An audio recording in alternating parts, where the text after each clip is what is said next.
ورسوله صاحب البرهان اللهم صل وسلم على رسولك الكريم محمد صلى الله عليه وسلم وعلى آله وأصحابه ومن تبعه بإحسان إلى يوم الدين ثم أما بعد.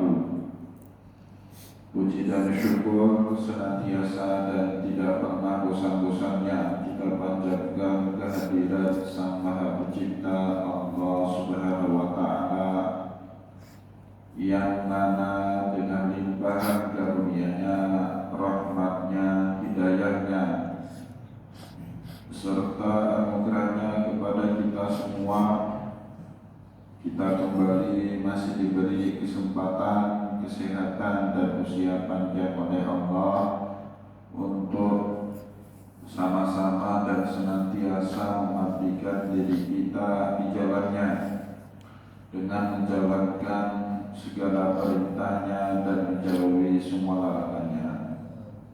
Sholawat diringi salam juga tidak pernah lupa pula kita haturkan kepada junjungan alam Nabi besar Muhammad sallallahu alaihi wasallam, di mana beliau telah bersabda dalam sebuah hadis, "Man salaka tariqan yaltamisu fihi ilman sahalallahu lahu bihi tariqan ilal jannah." Barang siapa yang meniti satu jalan untuk menuntut ilmu agama Allah, maka niscaya Allah Subhanahu wa Ta'ala mudahkan baginya jalan menuju ke surganya Allah. Bapak Ibu kaum muslimin dan muslimat jamaah salat subuh yang diberkati oleh Allah, mari pada kesempatan subuh yang penuh dengan keberkahan ini, sambil kembali kita niat iktikaf di rumah Allah, mari sama-sama kita kembali melanjutkan pengajian kita dengan kitab Al-Muqaddimah karya Imam Ibnu Khaldun rahimahullahu ta'ala.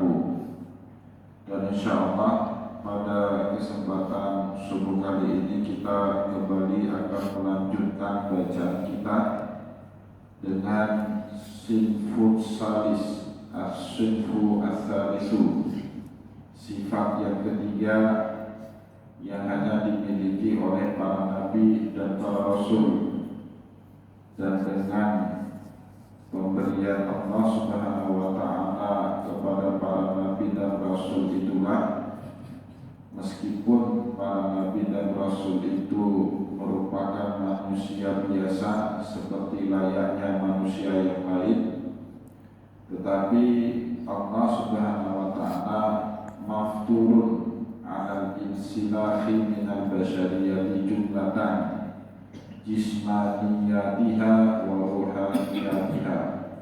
Secara fitrahnya dari awal Allah Subhanahu wa Ta'ala melepaskan dari keinginan para nabi dan rasul itu dari segala nafsu-nafsu basyariah, dari segala nafsu yang umumnya dimiliki oleh manusia biasa, sehingga secara fisik dan secara ruhani para nabi dan rasul ini memiliki kemampuan di atas manusia biasa.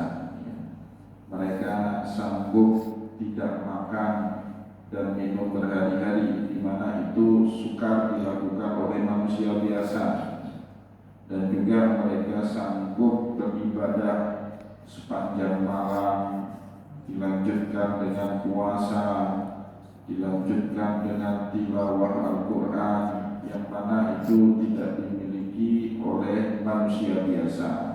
Pada pertemuan yang lalu kita sudah menyampaikan hal tersebut, dan insyaallah pada kesempatan subuh kali ini kita kembali akan lanjutkan bacaan kita dengan penjelasan mafturun ala insilahil basyariyah, fitrahnya para nabi yang dilepaskan oleh Allah Subhanahu wa taala dari segala nafsu basyariyah, dari segala macam bentuk hawa nafsu yang umumnya dimiliki oleh manusia biasa.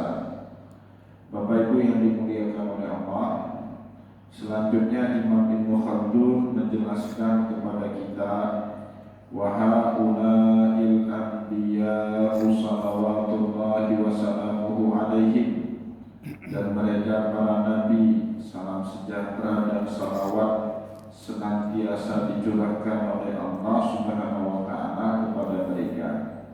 Nah, kalau nabi-nabi yang lain selain dari Rasulullah, sunnah kita nyebut alaihi salam, ya. Kalau Rasulullah sallallahu alaihi wasallam, sunnah kita sebut sallallahu alaihi wasallam, ya. Bukan hanya salam sejahtera. Kalau nabi yang lain sunnahnya salam sejahtera, ya.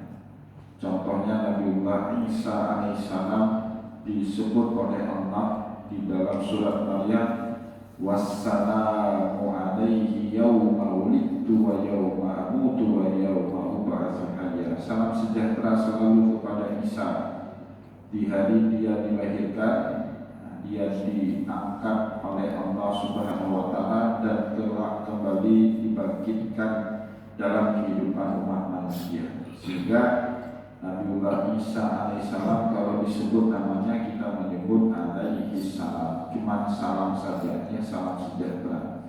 Salawat itu, salawat dan salam menjadi kekhususan hanya kepada Rasulullah SAW saja. Jadi tidak ada umat-umat terdahulu diperintahkan oleh Allah bersalawat kepada para nabi dan rasul mereka.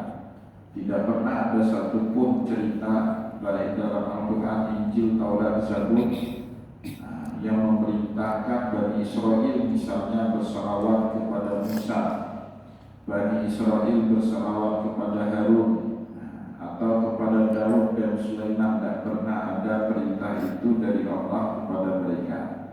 Tetapi kepada kita Allah Subhanahu wa taala perintahkan, ya, di dalam surat Ahzab Allah Subhanahu wa taala berkata, ya ayyuhalladzina amanu innallaha wa malaikatahu yusholluna 'alan nabi ya ayyuhalladzina amanu shallu 'alaihi wa sallimu taslima, ya. Maka Bapak Ibu yang dimuliakan oleh Allah, para nabi dan rasul, salawat dan salam sejahtera dicurahkan oleh Allah selalu kepada mereka. Ja'alallahu lahumul insilaha minal basyariyati fitil kalabha. Allah Subhanahu wa ta'ala telah menjadikan mereka, ya. Jadi semua pemberian dari Allah. Nabi dan Rasul pun tidak bisa seperti itu tanpa diberi, tanpa dianugerahi oleh Allah Subhanahu wa ta'ala. Apa yang Allah Subhanahu wa ta'ala anugerahkan kepada mereka, al-insilaha minal basyariyati fitil kalabha, kemampuan melepaskan diri dari segala macam ketergantungan yang umumnya dimiliki dan dirasakan oleh manusia biasa, fitil kalabha, dalam sekejap waktu, dalam sekejap hal. Jadi tanpa perlu proses panjang. Kalau kita manusia biasa mau naik level kita, levelnya para aulia, levelnya para nabi dan rasul, itu butuh tirakat yang sangat tinggi, Bapak Ibu. Butuh usaha, butuh proses, butuh ketahanan jiwa, mental, spiritual untuk bisa seperti para nabi. Bapak Ibu, untuk bisa sholat berjam-jam sepanjang malam, itu kita manusia biasa butuh perjuangan. Belum lagi ayatnya dan kita hafal, ya. Butuh perjuangan. Ngafalin ayat butuh perjuangan, menjaga hafalan lebih lagi, Bapak. Ngafal Al-Quran itu paling mudah. Bukan saya yang ngomong mudahnya, itu karena Allah yang bilang dalam Al-Quran, walaqad yassarna al-Qur'ana lidzikri fahal min muddakir. Al-Quran ini sudah dimudahkan untuk dibaca, untuk dihafalkan, ya, untuk dipahami maknanya.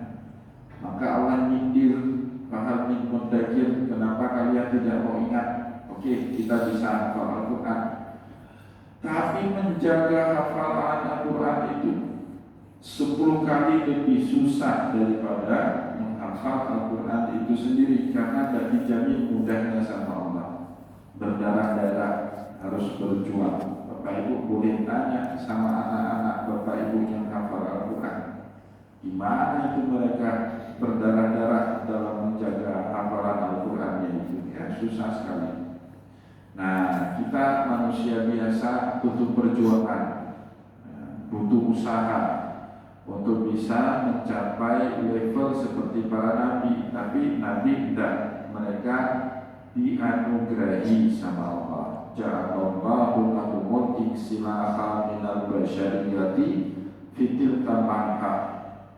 Allah Subhanahu wa ta'ala mencopot kemelekatan para nabi dan rasul dari keinginan-keinginan yang umumnya dimiliki oleh manusia biasa, fitil kalahah, dalam sekejap keadaan.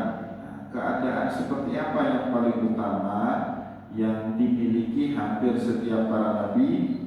Wahiyya halatul wahyi fitratun fattarahumullahu alaiha wajibillatun suwaruhum fiha. Jadi terutama keadaan di mana pada saat mereka menerima wahyu, wahya halatul wahyi. Nah, jadi memperoleh wahyu itu puncak daripada pengalaman spiritual manusia, Bapak Ibu ya. Maka wahyu itu tidak sembarangan turun. Wahyu itu tidak sembarangan turun kepada manusia siapapun. Dia selektif. Maka tidak akan pernah orang mendapatkan wahyu selain Nabi dan Rasul.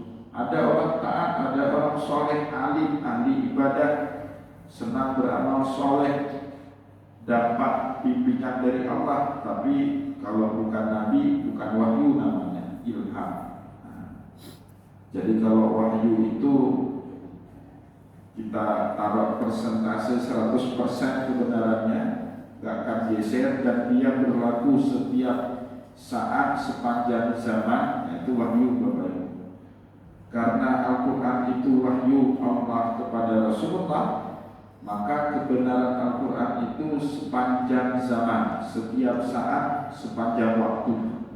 Nah, wahyu gak basi ya. Ajaran Al-Quran itu gak basi diterang sama zaman. Tapi kalau ilham, boleh jadi Bapak Ibu benar saat ini, salah di masa yang akan datang. Atau tepat, ilham itu diajarkan kepada masyarakat di suatu tempat, tapi kalau diajarkan ke masyarakat di tempat yang lain belum tentu cocok. Atau bahkan ada ilham itu yang sifatnya kasuistik, cocok untuk satu kasus, tapi tidak cocok untuk kasus yang lain walaupun dalam satu masa dan di tempat yang sama. Nah, itu namanya ilham ya. Saya kasih contoh, syariat Islam itu Bapak Ibu berlaku umum tanpa pengecualian kepada setiap orang yang beriman kepada Allah dan Rasulullah. Dalam syariat Islam ada perintah agar laki-laki Muslim menikahi wanita muslimah, dan wanita muslimah tidak boleh menikah dengan laki-laki kafir ataupun musyrik. Ayatnya jelas di dalam surat Al-Baqarah. Allah berfirman, "Wala tankihul musyrikati hatta yu'min, wala amatun mu'minatun khairum min musyrikatin walau a'jabatkum, wala tunkihul musyrikina hatta yu'minu, wala abdun mu'minun khairun min musyrikatin walau a'jabatkum, ulaika yad'una ila an-nar wallahu yad'u ila al-jannati wal maghfirati bi'idzni," dan seterusnya. Itu ayat jelas sekali. Tapi pernah terjadi Bapak Ibu dalam satu tempat dalam kurun masa tertentu, para ulama di zaman itu dapat ilham untuk menikahkan bahkan wanita muslimah dengan laki-laki kafir ataupun musyrik. Itu ilham. Nah, putrinya salah seorang pendakwah namanya Ratu Retno. Islam dia di Pulau Jawa, dinikahkan kepada Raja Brawijaya kelima, Raja Majapahit terakhir. Agamanya tentu Hindu Majapahit. Ratu Retno ini seorang wanita muslimah, ada pendakwah. Padahal tidak boleh dalam syariat. Tapi dari pernikahan itu kelak lahir seorang yang bernama Fathahillah. Fathahillah inilah Bapak Ibu yang mendirikan kerajaan Islam pertama di Pulau Jawa, namanya Kesultanan Demak.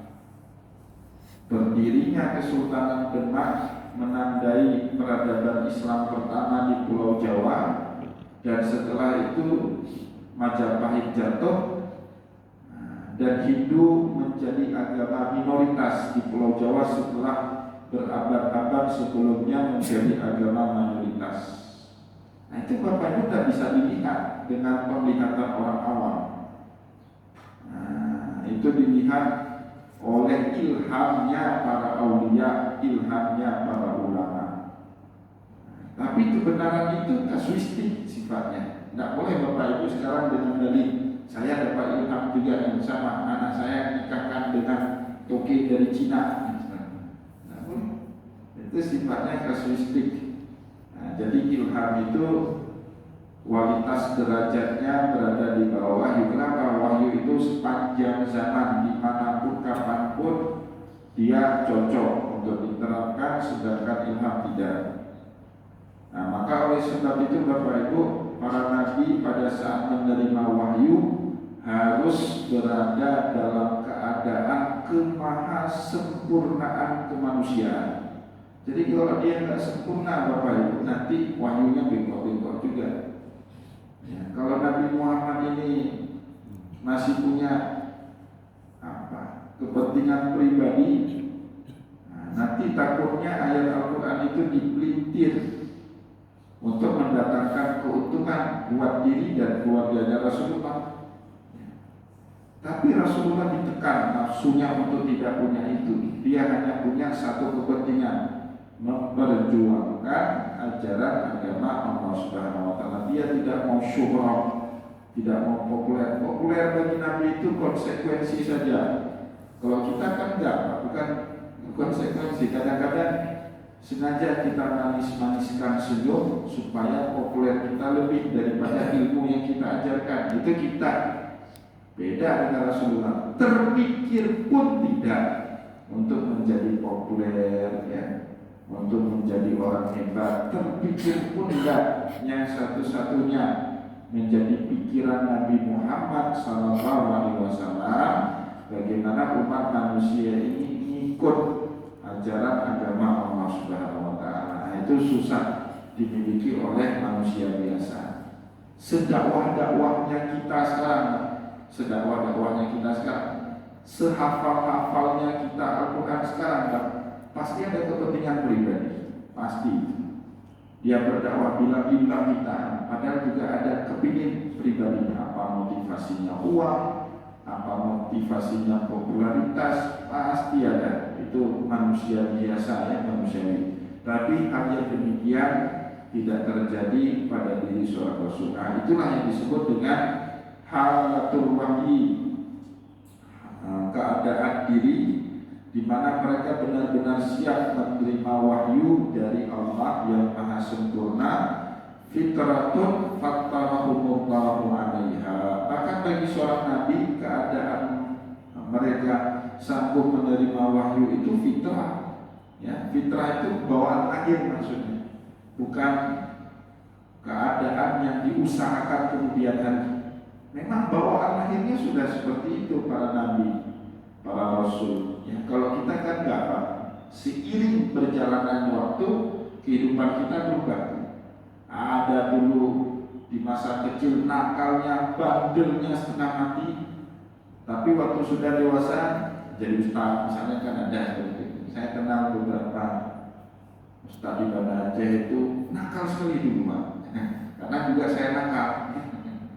Ada satu ustaz, saya kan dulu tinggal di Aceh Daya Taman, dekat lapangan nesu. Ada itu ustaz nakal sekali, sekarang jadi ustaz hebat di Banda Aceh. Tahu kenapa? Main bola kami di lapangan nesu itu tiap hari Pak. Dikit kena kaki dia, ditonjoknya kita itu.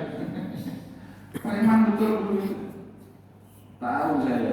Tapi sekarang jadi jadi ustaz besar kan itu manusia berdinamika. Dia punya masa lalu dan dia juga punya masa kini, masa depan. Itu manusia. Tapi Rasulullah, Nabi, masa lalu, masa sekarang, masa depannya sama. Dia tidak punya catatan buruk.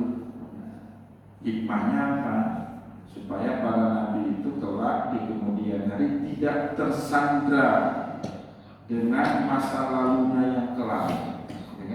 Kalau kita manusia biasa ini Pak, alah buka-bukanya Mbak kan dia buka nama-nama aja tadi Bapak Pelanggo.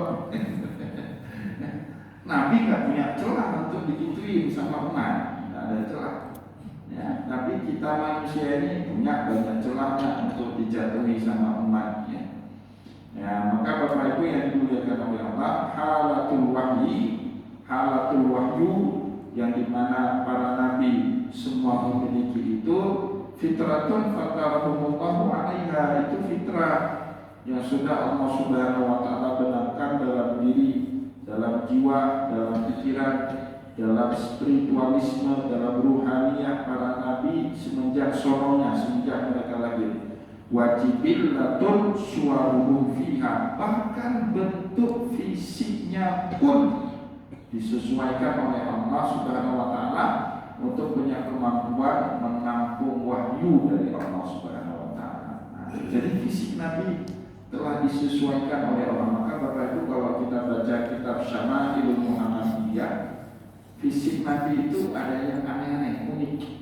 Ada punya keunikan, bentuk tinggi kan dijelaskan itu. Ngapain itu? Dijelaskan bentuk tingginya Nabi dan bidangnya, dada Nabi, perut Nabi bagaimana, tangan Nabi bagaimana. Lucu Bapak Ibu, Nabi itu kuat sekali orang, kuat sekali. Tapi kalau Bapak Ibu baca kitab Syama'ilul Muhammadiyah karangan Imam Tirmidzi itu, tangannya Nabi itu lembek seperti tidak bertulang. Kan lucu itu. Biasanya orang kuat itu Pak, tangannya itu besi. Kan maka orang yang kuat itu sering diistilahkan dengan Iron Man, ya. Orang yang bertangan besi itu kan, si tangan besi. Ya, coba tangan Mike Tyson itu kalau kena tonjok kita Pak, seperti kena tonjok dengan karung 10-50 kilo itu. Tangan Mike Tyson itu bertulang betul, tulangnya itu seperti besi. Waktu kita regam itu tidak bisa, tangan kita teregam itu kalau Mike Tyson. Tapi Nabi Muhammad tangannya lembek, seperti tidak punya tulang di tangannya Nabi. Padahal orangnya besar, kan nggak sesuai. Biasanya orang badan besar, jari-jari tangannya juga besar kan menyesuaikan. Tapi Nabi tidak seperti itu. Nah itu keunikan. Memang setelan wahyu. Sama lah Bapak Ibu, kalau kita punya anak mau dijadikan atlet, tapi syarat motorik anak kita itu tidak responsif, tidak cepat, kinetiknya juga tidak bisa bermanuver, ya tidak bisa loncat sana loncat sini, jatuh dia cepat jatuh. Nah itu tidak cocok jadi atlet. Kenapa? Fisiknya, motoriknya kurang kuat untuk jadikan dia sebagai atlet profesional. Ada orang memang punya kinetik tubuh seperti itu, lincah. Walaupun berputar 180 derajat gak jatuh dia Pak. Atlet kan harus seperti itu. Nah, ada kita gak cocok seperti itu. Nah Nabi juga demikian. Wajibillatun suwaruhum fiha. Kondisi fisiknya pun disesuaikan oleh Allah untuk mampu menerima wahyu dari Allah. Maka Bapak Ibu, gaya makan Nabi kan diteliti, dicontohi. Itu namanya sunnah jibiliyah, sunnah tabiat fisik Nabi. Tapi kenapa para ulama mencoba meneliti itu? Karena kalau kita mampu mensamakan frekuensi fisik kita seperti layaknya Nabi, dan itu sulitnya bukan main Bapak Ibu. Maka Bapak Ibu, kita bisa mengalami pengalaman-pengalaman spiritual seperti yang dirasakan oleh Rasulullah SAW. Tidurnya Nabi misalnya menyamping terus ke kanan, kan? Cuman sekali-kali aja beliau bolak-balik, tidak pernah tidur telungkup. Kita buru-buru Pak, baru tidur nyampe ke kanan 5 menit. Kemudian seterusnya sampai subuh telungkup tidurnya. Itu kan kita. Nabi tidak pernah itu tidur telungkup. Nah, maka oleh sebab itu makruh kan tidur telungkup, apalagi di masjid. Nah, ini Bapak Ibu jadi ilmu. Kalau lihat orang iktikaf di masjid tidur telungkup, tegur, nggak boleh. Nabi tidur tidak pernah kakinya mengarah ke kiblat, selalu melawan atau tidak mengarah ke kiblat. Tapi kadang-kadang posisi kasur kita di rumah menghadapnya ke kiblat, nggak perhatian. Nabi terjaga itu. Nabi Bapak Ibu makannya selalu mengecilkan lukma, apa itu? Tangannya itu dikecilkan, cuma menggunakan 3, sehingga kalau makan Pak tidak pernah kuah itu nyecer sini kayak vampir. Kalau kita makan, di sini nasi, di sini satu sayur toge, di sini ada cabai. Itu kita. Nabi tidak pernah seperti itu. Nah, terjaga betul beliau. Nah, itu namanya di dalam sunnah, di dalam ilmu hadis disebut dengan sunnatul jibillah. Sunnah jibillah itu sunnah. Sebagian ulama mengatakan kita tidak terikat dengan sunnah itu. Ya, misalnya sunnah Nabi, cara Nabi cara Nabi tidur, ya, cara Nabi makan itu tidak terikat. Tapi Bapak Ibu, kebanyakan para ulama ketika memahami hal yang seperti ini mengatakan kalau kita mau memiliki kualitas dan kesiapan fisik sama seperti Rasulullah, maka sunnah jibillah ini pun harus diikuti, ya. Wa nazzahahum an mawani'il badani wa awaifihi madamu mulabisinaha bil basyariyati bima rukiba fi gharaizihim minal qasdi wa istiqamati allati yuhazuna biha tilka wajha. Wa nazzahahum an mawani'il badani wa awaifihi, dan Allah membersihkan mereka, ya. Wa nazzahahum ini maknanya membersihkan mereka an mawani'il badan, dari segala macam rintangan badan dan penghambatnya. Wa awaifuhu, apa rintangan badan? Mawani'ul badan itu apa? Bapak Ibu kalau sakit semangat nggak ibadah? Enggak kan? Pasti kita ngambil rukhsah. Nah, kalau sudah sakit pasti kita ngambil hukum rukhsah. Tahajud kan sunnah, itu yang penting, sholat wajib, ya kan? Sholat wajib pun di rumah, nggak datang lagi ke masjid. Ya, semangat kita luntur. Nah, itu namanya mawani'ul badani, dan itu tidak terjadi pada diri Rasulullah SAW. Kalaupun Nabi Muhammad, ya misalnya tidak melakukan itu, maksudnya tidak melakukan sholat di masjid atau tidak bangun tahajud, itu untuk memberikan contoh kepada umatnya, dan akhirnya kita pun mendapatkan contoh. Kalau seandainya sakit, berarti ada rukhsah untuk tidak pergi ke masjid. Atau Rasulullah nggak lupa, mawani'ul badan itu kan salah satunya lupa. Lupa itu nggak bisa dihindari. Namanya manusia itu makanul khata' wa nisyan, tempat berseminya salah dan lupa. Apalagi seiring bertambahnya rambut putih di kepala kita, makin sering lupa. Itu mawani'ul badan, tidak bisa dilawan itu, pelupa itu. Nabi Muhammad hakikatnya bukan pelupa, tapi kalaupun Nabi Muhammad lupa, sengaja dibuat seperti itu sama Allah supaya bisa jadi contoh. Kalau kalian lupa waktu puasa, makan dan minum, gimana? Batalin puasa atau lanjut puasanya? Nah, untuk menjadi contoh. Maka Rasulullah pernah suatu hari Bapak Ibu lupa sholat duhurnya 2 rakaat. Setelah sholat duhur, sahabat namanya Zulyadain negur Nabi, ya Rasulullah, am usiras salati am nasita. Anda itu tadi sholatnya qasar atau Anda lupa sehingga sholat duhurnya tadi 2 rakaat. Rasulullah nanya yang lain, ahakun maqala Zulyadain, apakah benar apa yang dikatakan oleh Zulyadain ini? Sahabat lain pun membenarkan apa yang dikatakan oleh Zulyadain. Maka Rasulullah lanjut sholat. Sebelum beliau nutup dengan salam, beliau sujud sahwi. Subhanalladzi la yanamu wa la yasu, beliau baca itu 3 kali. Setelah itu salam, beliau menghadap ke sahabat, beliau berkata, ma kuntu ansa walakin unassa liya sunnah. Aku ini hakikatnya bukan pelupa, tapi kadang-kadang sengaja Allah buat lupa saya supaya bisa menjadi contoh.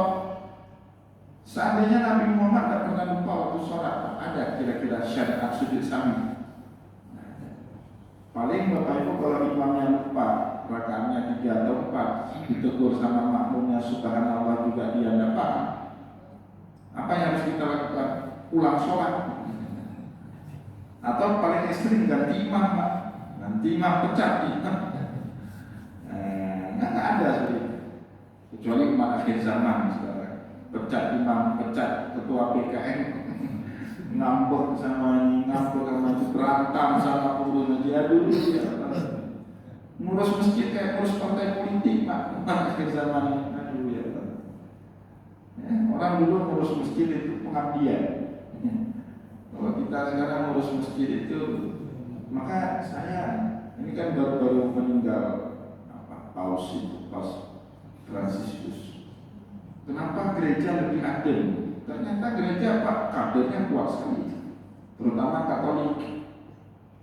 Enggak sembarangan orang bisa memimpin gereja, karena ada pangkat-pangkatnya, dari pendeta biasa sampai naik uskup, jadi kardinal, sampai jadi paus. Kalau kardinal itu gerejanya sebesar ini, nah itu nggak boleh sembarangan orang itu.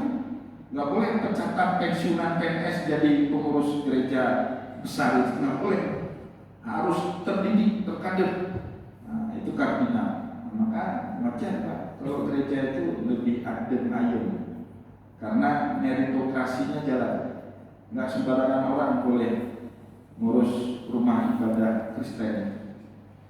Tapi kalau di kita kan enggak Pak, pecatan TNI ngurus masjid. Di TNI aja dia dipecat, apalagi ngurus masjid kan pecat Pak. Muazzin pecat, imam yang lama pecat. Masya Allah, itu terjadilah umat Nabi Muhammad. Tapi itu dulu kan Nabi pernah doa itu sebenarnya sama Allah Pak. Nabi pernah doa minta 3, kabulkan 2, 1 ditolak. Yang pertama yang diminta sama Nabi, alayah jika umat di sini fa'attaniha, ya Allah jangan kau binasakan umatku dengan kemarau panjang, tak turun-turun hujan, ternak mati, padi gagal panen, kebun tidak berbuah. Allah kasih. Maka nggak ada Pak, musim kemarau berkepanjangan yang menyebabkan bencana kemanusiaan di mana-mana, karena Allah kabulkan doa Nabi itu. Yang kedua, pasal Rabbi Allah yahdika ummati bil gharaqi fa'ataniha. Aku pun minta kepada Allah agar umatku ini tidak dibinasakan dengan banjir seperti umatnya Nabi Nuh. Allah kabulkan. Separah-parahnya banjir Pak, korbannya nggak masif, paling 1-2 korban jiwa. Tapi tidak ada bencana gara-gara banjir 1000 orang mati, tidak ada. Allah kabulkan permintaan Nabi Muhammad. Tapi yang terakhir nggak dikasih sama Allah. Wasa'al Rabbi alla yaj'ala ba'sahu bainahum famana aniha. Aku minta kepada Allah supaya umatku ini akur, tidak gaduh, tidak berkonflik, tidak ribut-ribut, adem. Nggak dikasih sama Allah. Maka apa wajar umat kita ribut ya lagi. Maulid nggak maulid ribut, kunut nggak kunut ribut, pergantian imam ribut, semua ribut. Anak dengan bapak ribut, ya kan? Tiap hari ribut umatnya Nabi Muhammad ini.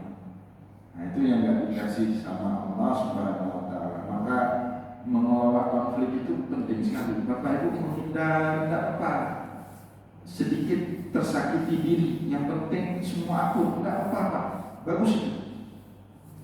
Nah, jangan cepat nambah, jangan mudah perasaan, yang penting akur, walaupun kita nggak nyaman, tidak apa-apa, bagus itu. Karena mahal sekali harganya persatuan itu. Saya setelah baca hadis Nabi itu, berarti mahal sekali persatuan itu. Di tengah Nabi Muhammad itu jarang muncul tokoh lemperkat, itu jarang. Yang ada pengacau air, membuat air keruh, banyak itu. Nah maka kalau Bapak Ibu sudah dihormati di masyarakat, sedikit salah masyarakat, terima aja, terima, dosa di garuk-garuk dengan besar, nggak usah diceritain, terima, walaupun kita nggak nyaman. Udah, yang penting masyarakatnya nggak ribut, itu sudah bagus. Nah itu umat Nabi Muhammad harus begitu. Nah ini Bapak Ibu namanya mawani'ul badan. Yang mawani'ul badani wa awaikihi, itu penghalang yang menyebabkan manusia kita tidak bisa seperti Nabi. Penghalangnya banyak, kita lupaan, ya, kadang-kadang apa tadi, suka lupa kita ya. Kalau sakit malas ibadah, kalau lagi marahan pasti kita nggak akan berbuat baik sama dia. Ya. Kalau Nabi kan nggak ada, Pak. Orang yang lempar tai sapi pun dikasih makan besok sama Nabi. Nabi tidak lupa. Kalau Nabi lupa ayat Al-Quran itu Pak tidak bisa disampaikan kepada para sahabatnya. Jadi beliau tidak ada itu. Madamu mulabisina laha bil basyariyati. Jadi manusia selama masih punya sifat manusianya, tetap dia itu akan lupa, butuh sama makan dan minum dan seterusnya ya. Bima rukiba fi gharaizihim minal qasdi wa istiqamati allati yuhadzuna biha tilkal wajha.